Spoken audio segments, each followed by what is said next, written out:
رمضان المبارک کے انعامات میں سے، برکات میں سے، خصوصیات میں سے ایک بڑی اہم چیز جو اللہ پاک کی طرف سے عطا ہے اور خصوصاً امت محمدیہ کو عطا ہے، جس کے لیے نبی صلی اللہ علیہ وسلم کے دل کے اندر بے قراری بھی تھی کہ میری امت کا ثواب بڑھ جائے۔ صحابہ بھی چاہتے تھے ثواب بڑا ہو جائے۔ جب حضور دیکھتے تھے نا میری پہلی امتوں کی عمریں لمبی ہیں، ان کی نیکیاں بھی بڑی ہوں، میری امت کی تھوڑی۔ صحابہ بھی دیکھتے کہ فلاں قوم نے بڑی عمر جہاد کیا، ہم تو پیچھے رہ جائیں گے۔ تو اللہ نے اس امت کو وہ نعمت عطا فرمائی جس کے لیے محنت 400 سال نہیں، 500 سال نہیں، 800 سال نہیں، 1000 سال نہیں، سالوں کا تو نام ہی نہیں، ایک رات اے میرے حبیب آپ کی امت ایک رات اس میں عبادت کر لے، میں پہلی امتوں سے بھی آگے گزار دوں۔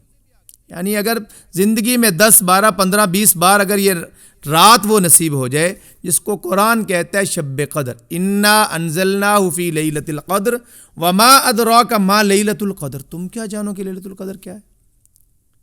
یعنی اللہ پاک کہتے ہیں کہ بہت بڑی نعمت ہے۔ تو اللہ نے ہمیں یہ نعمت عطا فرمائی۔ حدیث پاک میں آتا ہے جو اس رات میں ثواب کی نیت سے قیام کرے، اللہ پاک اس کی زندگی کے سارے گناہ معاف کر دیتے۔ بھائیو، بڑے کاموں کے لیے ہم جاگتے ہیں یار، سفروں کے لیے جاگتے ہیں، کاروبار کے لیے جاگتے ہیں، موبائل کے لیے، انٹرنیٹ کے لیے صحیح رات جاگتے ہیں۔ کیا مشکل ہے کہ اگر سال کے بعد 4-5 راتیں جاگ کے شب قدر والی سعادت حاصل کر لی جائے۔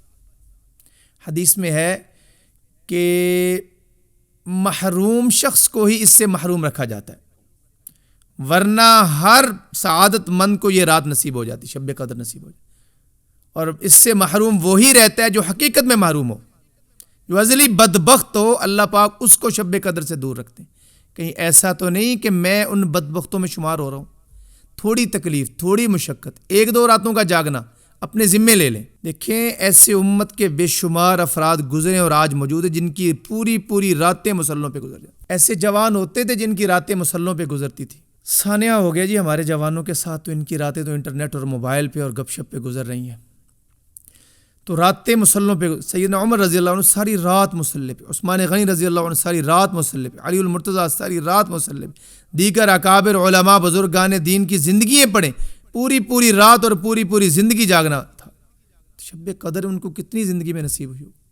شب قدر کی اور کوئی سعادت نعمت نہ نظر آئے، اس کی ایک یہی بہت بڑی سعادت ہے کہ اس رات میں کلام اللہ اتارا گیا ہے، اللہ پاک کا قرآن اتارا گیا، 30 پارے اتارے گئے، انسانی رہبری کی کتاب اتاری گئی، انسانی ہدایت کے لیے اللہ کے کلام کو اتارا گیا، لوح محفوظ سے آسمان دنیا پہ اتار دیا گیا، ضرورت کے مطابق آگے وحی آتی گئی، حضور کے قلب اطہر پہ اتارا جاتا، آج ایک آیت آ گئی، آج ایک سورت آ گئی، آج اتنا قرآن نازل ہو گیا، آج اتنا نازل ہو گیا، یہ دھیرے لوح محفوظ سے آسمان دنیا تک ایک بار اتار دیا گیا۔ تو یہ چھوٹی سی فضیلت ہے، جس رات میں اللہ کا کلام نازل، اس رات میں سعادت کھڑے ہونے کی نصیب ہو جائے۔ حدیث پاک میں آتا ہے جبرائیل امین علیہ السلام ان لوگوں کے لیے رحمت کی دعا کرتے ہیں۔ حدیث پاک میں آتا ہے ان سے مصافحہ کیا جاتا ہے جو شب قدر میں جاگتے ہیں، فرشتے ان سے مصافحہ کرتے ہیں، فرشتے دعا کرتے ہیں سلامتی کی، سلام سلام سلام، کب تک؟ ہی حتی مطلع الفجر، فجر کے طلوع ہونے تک فرشتے سلامتی کی دعا کرتے رہتے۔ اچھا، یہ رات شروع کب ہوتی ہے؟ ہمارے یہاں معمول یہ ہے کہ عشاء کے بعد جا کے شروع ہوتی ہے، کچھ 2 گھنٹے گپ شپ لگانے کے بعد پھر جا کے شروع ہوتی ہے، جبکہ سحری افطاری کا ٹائم ہونے سے، مغرب کی اذان کے وقت سے یہ رات شروع ہو جاتی ہے اور صبح سحری کے ختم ہونے تک یہ رات رہتی ہے۔ ہم مغرب کے بعد کا وقت کی قیمتی بنائیں، عشاء کی نماز با جماعت پڑھیں، مکمل تسلی سے تراویح پڑھیں، اس کے بعد بھی اللہ کی محبت میں ہم جاگیں، تلاوت کریں، ذکر کریں، نماز پڑھیں، توبہ استغفار کریں، رب کو منائیں، ہو سکے تو سحری تک یہی معمول ہو۔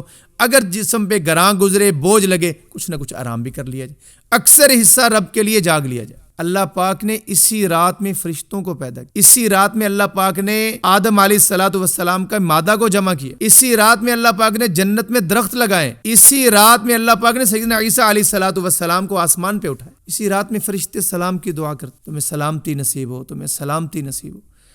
اور بعض بزرگان یہ کہتے ہیں کہ اسی رات میں ساری مخلوق رب کے سامنے، حتیٰ کہ درخت بھی رب کے سامنے لیٹ کے سجدہ کرتے ہیں۔ اس کو ہم نہیں دیکھ سکتے، نہیں سمجھ سکتے، لیکن وہ رب کی قدرت سے ایسا ہے. تو ہم بھائیو اس رات کی قدر کریں, اللہ کے لیے قدر کریں. کس طرح کریں؟ رب تعالیٰ سے دعا ہوا کریں, اور ہو سکے تو زندگی بھر یہ دعا رہے, یا اللہ ہمیشہ مجھے شب قدر نصیب کی.